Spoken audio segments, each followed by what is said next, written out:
The broadcast is now starting. All attendees are in listen-only mode. Hello everyone and welcome to our MWF webinar this week. My name is Inesu and I'm a technical specialist here at Structsoft working within the Liverpool office. For those of you who are new with us today, our principal software MWF, which stands for Metalwood Framer, is our automated Revit wall, floor, ceiling and truss framing software for light gauge steel and wood modeling. Today we have our technical specialist Natalie, who will be walking us through methods we can use to prepare our Revit projects to begin using MWF functionality. So just a rundown on the procedure of this webinar. We will be taking a few live questions at the end of the session. To be selected, please press the raise hand button on the control panel and please make sure that your computer audio is working. If you'd prefer, you can also ask questions through the webinar using the questions tab of the GoToWebinar dashboard. So that's enough for me. I'll now hand it over to Natalie. Thank you, Inesu, and welcome to the webinar. As you can see, just on this cover page here, I've listed mine and Inesu's email, so feel free to contact us if you would like any further information after this session. Today we're going to show you a couple of tips that will stand you in good stead when using MWF. I will start off with a few general adjustments to your model that can help reduce your file size. Then we will look at setting up our views and what type of views you might end up using time and time again. Then we will look at wall, opening and floor preparation before using some MWF tools to get our walls ready to be panelized. Finally, we'll look at best practices for work sharing. Before we start, I should note that there were many ways of working in Revit, so there'll be many variants to the MWF setup. So one aspect of this webinar may be more applicable to your workflow than others. So let's get started. So I'm just going to head over to my model here. What I've got is a row of two-story houses. And around it, we've got some site elements, a bike rack here. We've got some furniture, and also we've got some plumbing fixtures in the bathroom and kitchen as well.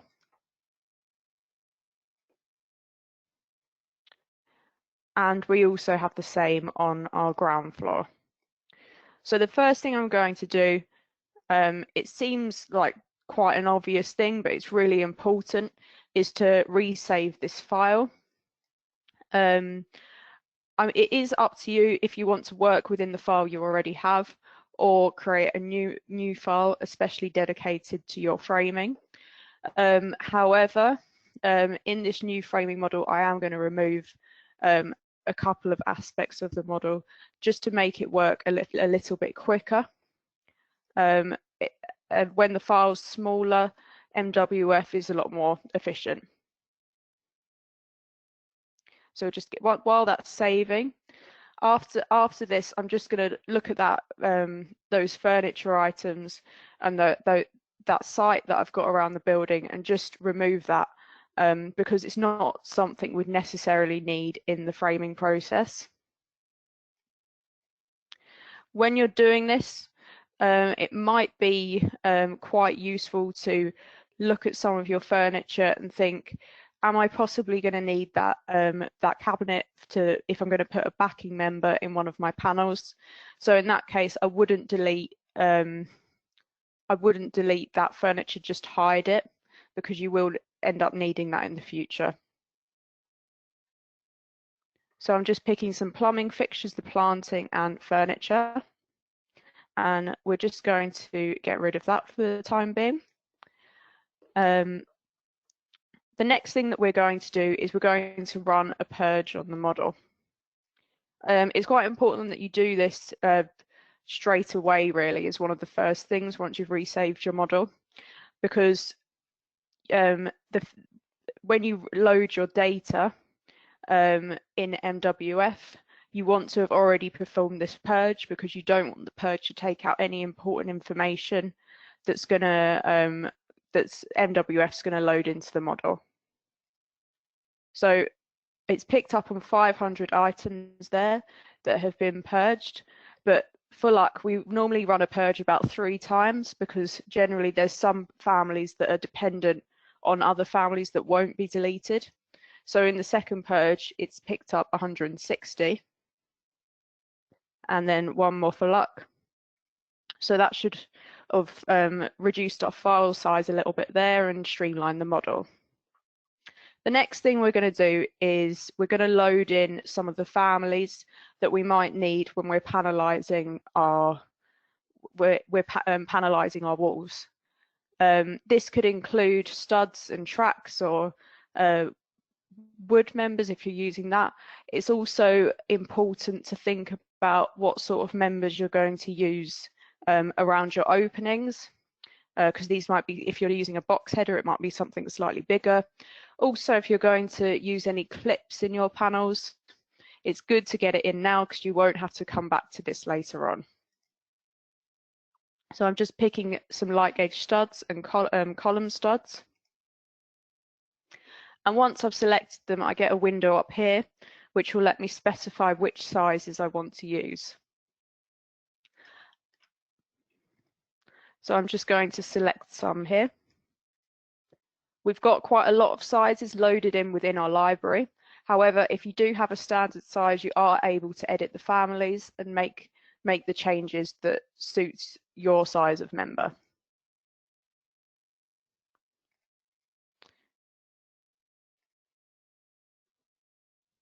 So we're just going to let those families have loaded in. Now we've done that, we're just going to start looking at the model itself and mapping out how the walls are going to join together. So now's the time to sort of make the decision of whether you're going to add join markers within your model. For whatever reason, you may just want your join, you may not want to have those join conditions in. For that, I would advise clicking on the wall and clicking disallow join, because you don't want the walls sort of clashing with each other, and then moving them so they're in the correct position.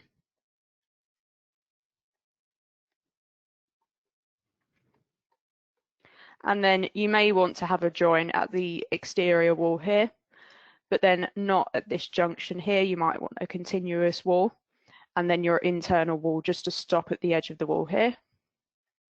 So again, disallow the join and move it back. So it's just a little bit of sort of planning ahead. It will really save you some time during the panelizing process.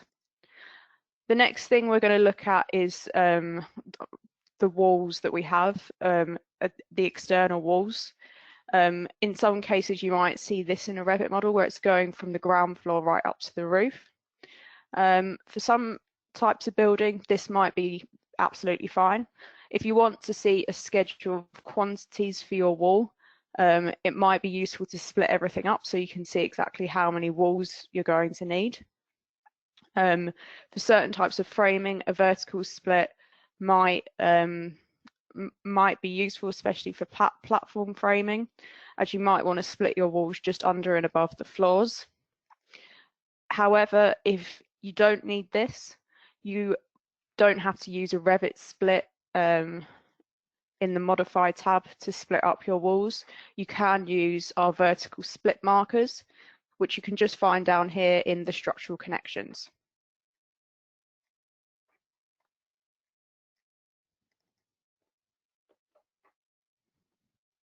So now we've done a little bit of mapping out of our model, we're going to look at how to set up some views for MWF. So generally, when I'm working on an MWF project, I like to have one level for one 3D view for each level of walls, and then one 3D view for each floor. So I'm going to set up my first floor here. I'm going to go into visibility and graphics.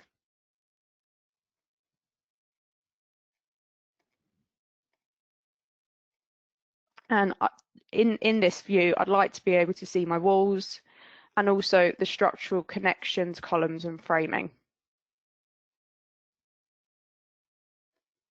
I'm going to make my walls slightly transparent so I can see the framing within them. Also, I might like the option to be able to see the doors and windows, because this is it's useful to see when you're applying your opening markers. So here my view changes have been applied, and so I don't have to go back through that in other views. I'm going to save a view template. It's up to you whatever kind of visual style you want to use in each view. For 3D, I like consistent colors, but it is helpful to have your detail level set to fine. So I'm just going to go into view and get this saved.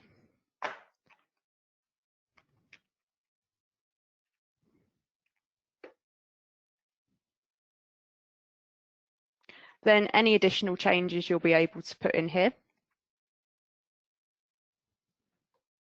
And now I've got that set up. I've got this new view, which I head over into the properties, select the view template I just set up, and now instantly that has been applied to my view. I'm doing the same thing here for my floors. And I'm just applying a view template that I've set up previously. The floors view, it's pretty similar to what I've put in for the walls. I only really have my floors visible plus the framing members, and also I find it useful just to be able to see where the walls are, especially if that's got any knock-on effect to my floor framing.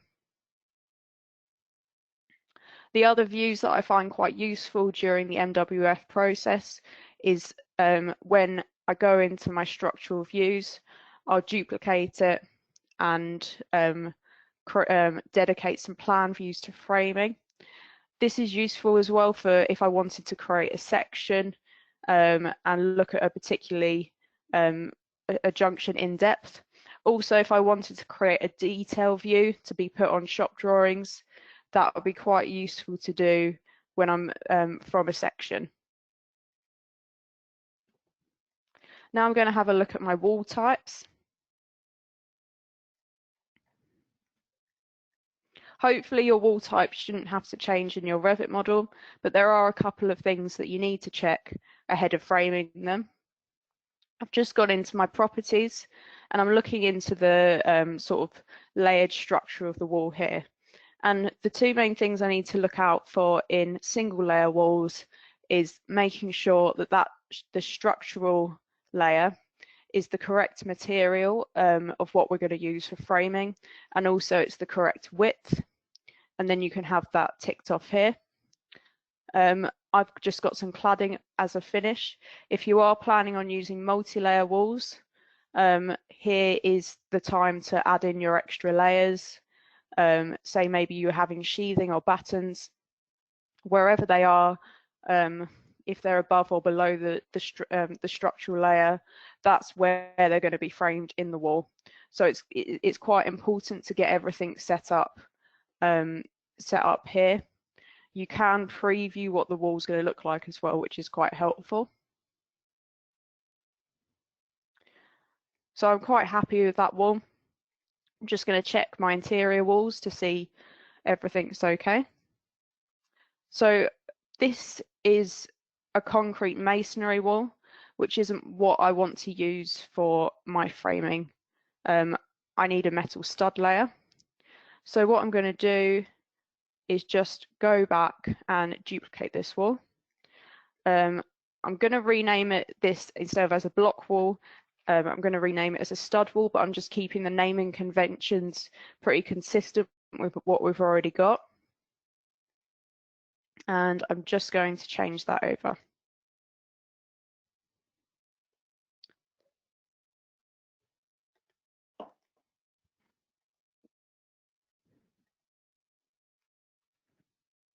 So I just type into the materials what I want, and I can find it here.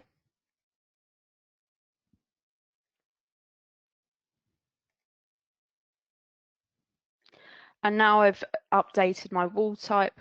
I'm just going to make sure that all of my walls have got this new type.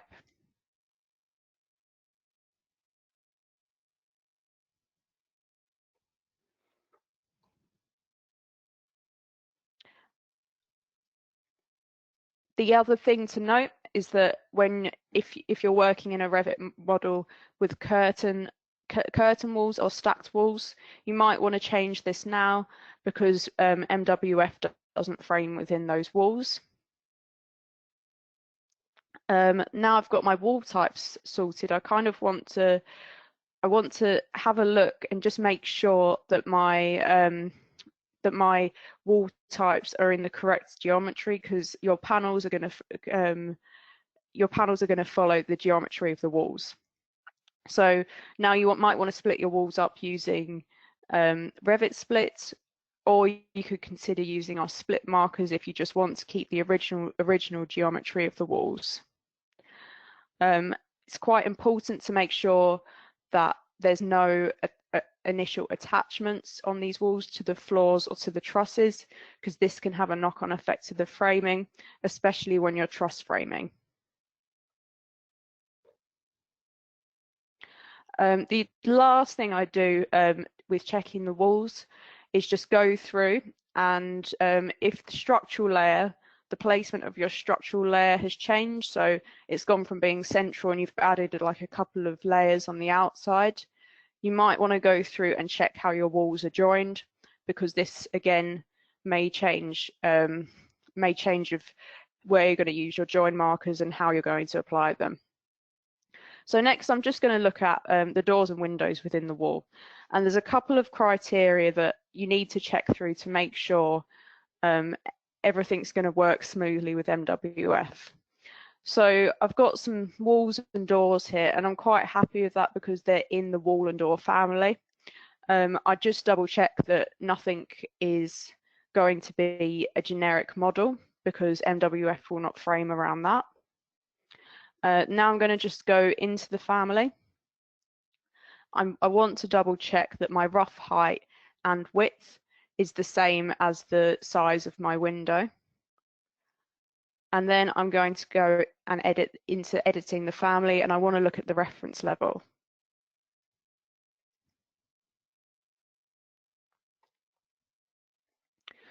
So I'm interested in this center line here. I just want to check basically that it is in the center of the opening, because this is what MWF is going to frame around. So any kind of marker, you want it all to be working within that center point of the opening. So I can see on the left side it's 905. This is a slightly different measurement, but I'm just going to move it to the edge of the opening. And I can see here that it's also 905, so we're quite happy with that, and that's in the center. You can, if you wanted to add some parameters in this family, you can. I know recently I added a parameter in for controlling the distance of the wrapping layers around the edge of the wall. But when you do this, you just have to make sure these are type parameters and not instance parameters, as again, I think MWF works with type parameters. Once you've done that, you just repeat the same process for your openings and just make those changes, and then you're good to go.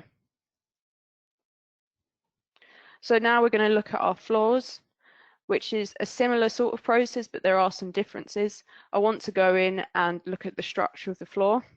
And again, it's really important that you've got the right material in that structural layer, and it is the size of the joists or cassettes that you are going to use. Also, you need to just double check the finish, make sure that's the correct finish, especially if you're using any of our floor sheathing tools.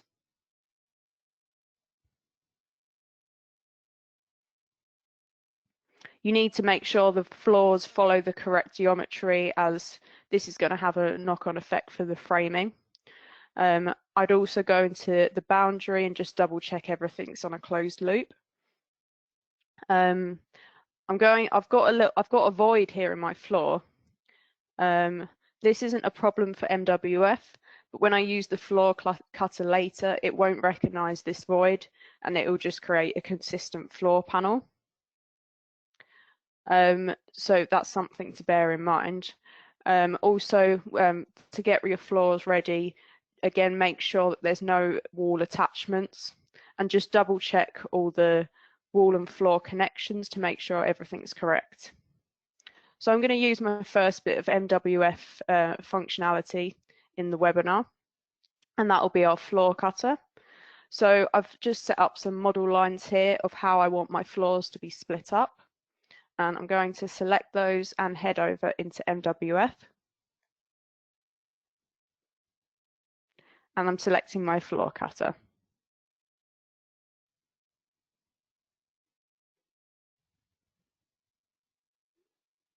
Just give that a couple of seconds. So I get a box up here. It's identified my floor type, but I can change the floor type if needed. And then you have the option to delete your original floor.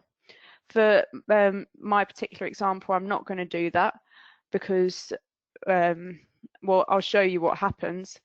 But when you have the floor cutter, it will create a new panel and not recognize the void. And I just want to keep my original floor in, so I can actually have the measurements of my void when I'm editing this new split up floor panel. But as you can see, the floor has been split into these different panels. It's another reason to keep the original floor is if you need the original size for whatever reason, but then that's completely up to you. Now we're just going to, I think our Revit model is pretty much ready to for MWF. I'm just going to show you a couple of things that you can do just before clicking on that create button. The first thing I'm going to do is load data, which again, it's really important you do this after your purge, because this is just loading in all the information MWF needs to, it's got your markers, your joins, everything you're going to need during the process. As you can see here, I've got my model and I've also set up a couple of panels off to the side. This will be useful for you when you're testing out your templates. I also like to set up my opening markers concurrently with this, so I can assign my markers to the templates as well. So instead of having to select the opening, once I apply the template, I can also have the marker applied to whatever opening is within the wall.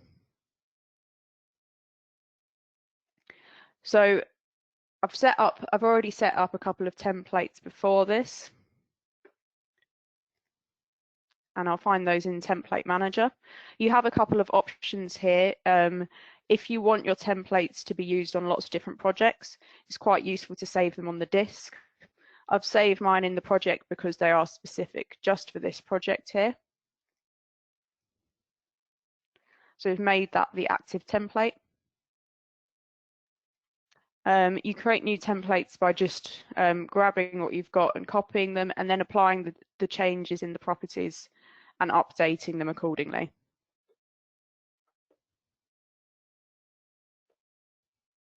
So I'm just going to head over into one of our plan views, and we're going to frame our walls.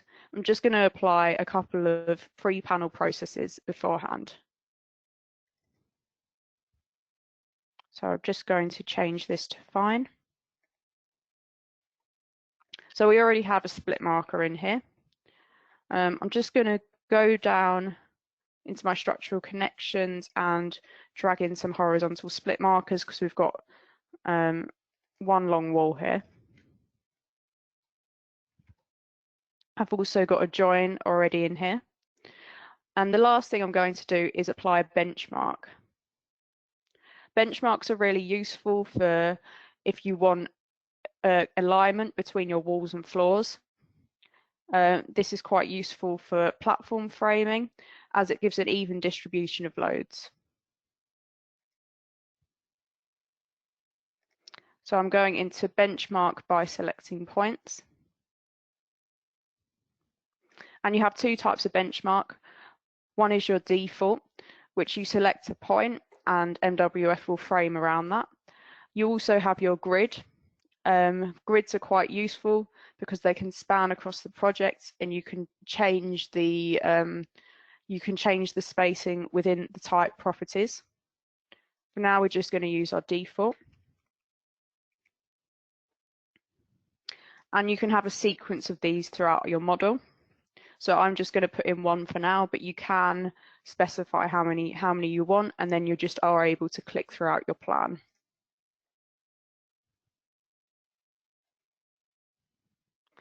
So here it is.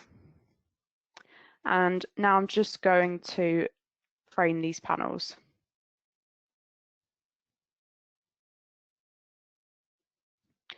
When I press create, you can see the create tab. It will give you the option to use the markers. Oh, don't know where my Revit went there. It will give you the option to use your markers, or you can specify offsets. So say if you wanted 3-meter panels, you put that in here and add it down this list, but we are just going to use the markers we've put in. The other thing is you can add extensions and first add offsets to your panel, and also decide where you want your spacing, and we've got 400 millimeters. I'm going to set the template up there. And it's framing 4 panels, so it's recognized the split markers and creating 4 panels within these walls.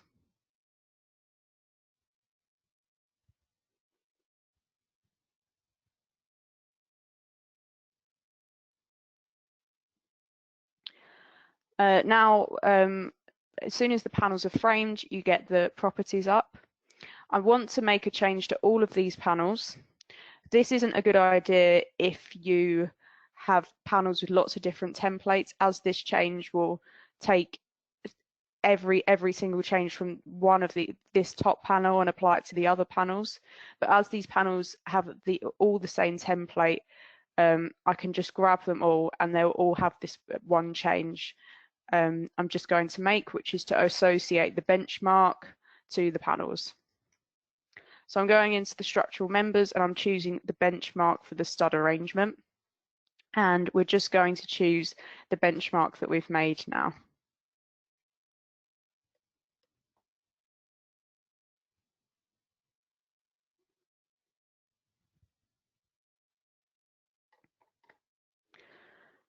So as you can see, MWF has stuck to that point and framed around it. So they are quite useful. You can just put them in your model, frame everything, and it's good to go. So we'll just see that in our 3D view.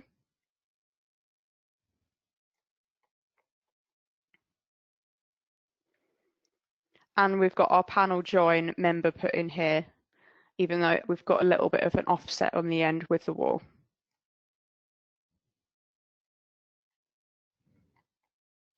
So now we've added a few things to get our panels ready. It looks like we're good to go. I think it's quite important to look at work sharing with MWF, as you may be working with many different companies, all linking in different models. You can use MWF in a work sharing environment. You just need to create different work sets for each user. These work sets should be created by just one person when no one else is working on the project. I'll just show you the work sets here. When you're working on multi-layer panels, it is really important that separate users are on different work sets. However, when you're working on floors, there should be only one user working on it at any given time. When you're working with link files, it's quite important just to double check everything's loaded in at the bottom, right at the bottom of the project browser. And also just make sure you share coordinates so everything is in the correct place. Copy monitor can also be used if you need different elements in your MWF model. And you can also link in your project standards into your Struxoft model. There's many variants depending on your collaboration type. So that's all for today's webinar. To recap, we've just had a look at how to refine our Revit model, our view setup and our Revit element preparation, the pre-panel process for MWF, and a couple of work sharing tips. Thank you very much for attending, and I look forward to your questions. For more handy MWF pointers, check out our tech tips on YouTube. So now I'll just hand you back over to Anesu. Thank you very much for that, Natalie. It looks like we have time for a few questions. If you'd like to pose a question live, please raise your hand now by clicking the hand icon in the control panel and make sure that your audio is working correctly. While we wait for questions to come through, I'd like to remind everyone that the recording of this webinar will be sent through shortly after the session is closed. As always, please feel free to share the recording with any of your colleagues. If you'd like to set up a one-to-one demo, we highly encourage you to reach out to our team after the session is ended. Our technicians will be able to take you through how you build and how our MWF modules and extensions can benefit your next project. So we'll just give it a minute or two if anybody is interested in posing a question. If anyone if anyone thinks of a question after this session as well, I'll just get our cover page back up so you can see me and Anesu's email. We'd be happy to receive questions afterwards.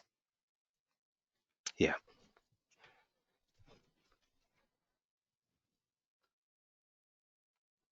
Okay, so it's looking like Okay. you did a really comprehensive webinar. I think everyone has the gist of it.